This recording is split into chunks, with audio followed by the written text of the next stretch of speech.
Assalamu alaikum viewers, this is Aftab Ahmad and you are watching my YouTube channel. Viewers, today I am going to deliver second lecture on the history of English literature. In first lecture I discuss about Anglo-Saxons, their literature, that who were the Anglo-Saxons, from where they came, how they developed. Then we discuss about their literature, we discuss about their poetry. So in the end of this video I will be sharing the link of my first lecture as well. And I received some messages and people were asking that tell us the particular date and time, that on what dates or on what days you will be posting videos on English literature. So I will be posting 2 lectures on the history of English literature every week. That will be on Thursday and on Sunday. So those viewers who want to watch the history of English literature, I will be posting for them on Thursday and Sunday. So let's discuss about today's lecture. Viewers, as I told you that in first lecture I had discussed about Anglo-Saxon literature. Now as I had also told you that before going to age of Chaucer, I will be telling about the Norman Conquest and up to the age of Chaucer. So in today's lecture we will be discussing about Anglo-Norman literature, that what was the influence of Normans, that how it changed the course of the history. So let's discuss about the Norman Conquest first, then the literature during this period. So let's start. It started the Norman Conquest, actually that is the event of 1066. The William the Conqueror from Normandy, who came and invaded the England and he occupied it. So Normandy, let's make a clarification, that is a place from France. So he was the William was the Duke of the Normandy. He invaded the Britain and he occupied it. As we have also discussed that in the 5th century the England was attacked by Anglo-Saxons. Now Anglo-Saxons were already there in England. Now this was the second invasion in the form of Normans. Now the Normans, they invaded the England and they occupied. Now in such a scenario, when the England was already controlled by Anglo-Saxons, now the Normans, they control the Anglo-Saxons as well. Now Anglo-Saxons had 2 choices in this scenario. The first was that they should fight with the Normans, or they should accept, or they should wait for the proper time. So they opted for the second choice. They waited for the proper time, that maybe the time come and they start dominating. Now let's try to understand that what influences that Norman Conquest had. Now firstly, let's clear that the Normans, as they were from France, their language was French. So after the Norman Conquest, English literature or English as a people, they came under the influence of French. And French became the official language of England.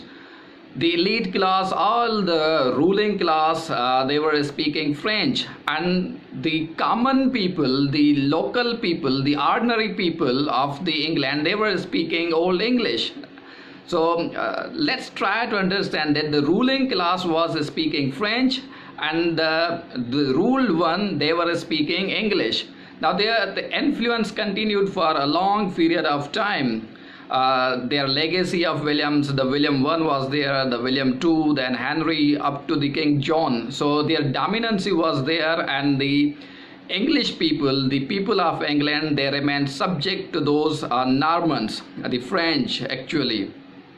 Now if we speak about the literary point of view, then there was a black history, we can say. There was no such development, though there is some, I will be discussing it later on, but there was no major development during this period. Now this continued up to the early 13th century, when King John was actually forced to sign a Magna Carta, that is considered as the first charter of human rights. So when Magna Carta was signed, that created a secular environment.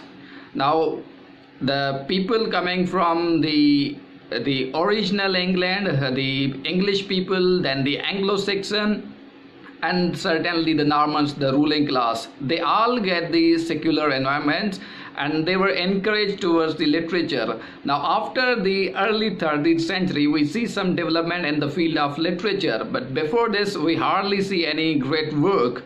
So this was a little political and social background of this age. Now let's discuss about the major literary works, that what were the major literary works during this period. If we talk about those works, the famous of them is the Brut is there, the Ode and Nightingale is there, the Handling Sense is there.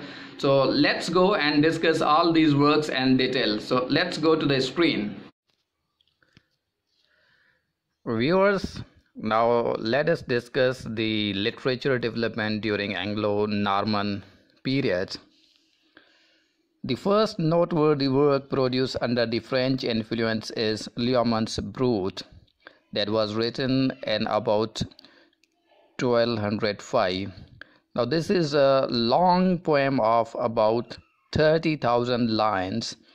It is the legendary history of Britain. This poem also introduces the story of King Arthur. So this is the first famous literary work during this period. The second most important work during this period is written by a priest, Orm. The work is named as Ormulum. It is written in 1215. Now this is a verse paraphrase of church gospels. This poem is written in short lines, and it is written without rhyme or alliteration. 5. The third important work of this period is the Uncreen Revival. It was written in 1225. Now this is a prose treatise. It contains the rules for the guidance of three ladies who had taken to religious life but were not strictly governed by the discipline of nuns.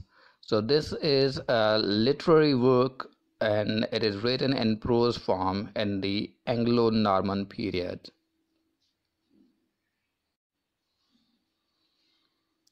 The fourth important work is The Owl and the Nightingales, that was written in 1220.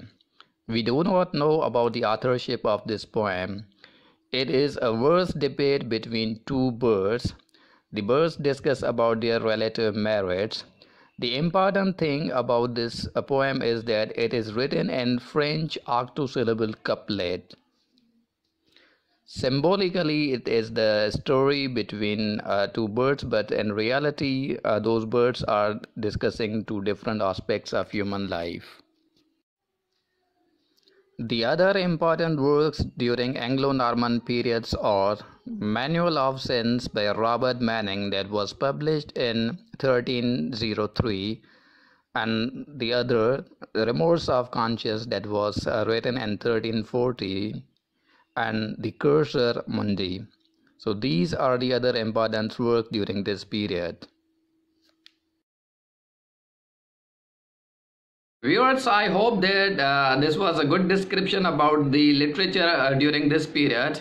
Now if we conclude the entire age starting from Anglo-Saxon and up to now, we say that the entire literature could not flourish, it could not develop actually. The reason, as for example the Anglo-Saxons, their literature could not develop simply because they had no interest. Firstly, they had no interest in literature. Secondly, they had no proper guidance, that there was no one was there who could guide them. Then thirdly, no criticism was there. Fourthly, the strong influence of religion.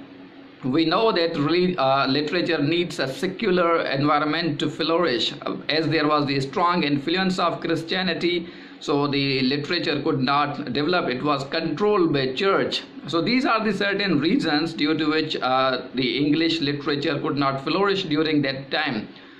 Viewers, now if we talk about the exams point of view, and particularly speaking about the preparation about the posts of lecturer, And if we look at the history of Sindh Public Service Commission, I have got the past papers in my hands.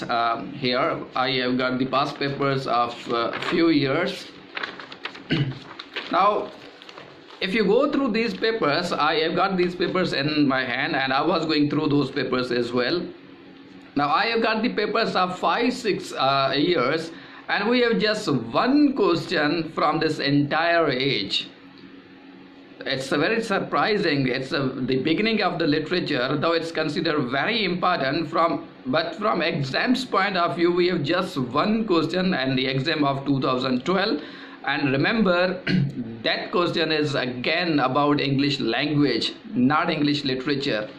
Now, if we find out the reasons that why there are very limited or very few questions from this age, I believe that this entire period, the writers or the literary works that we have, we don't know much about their confirmed dates.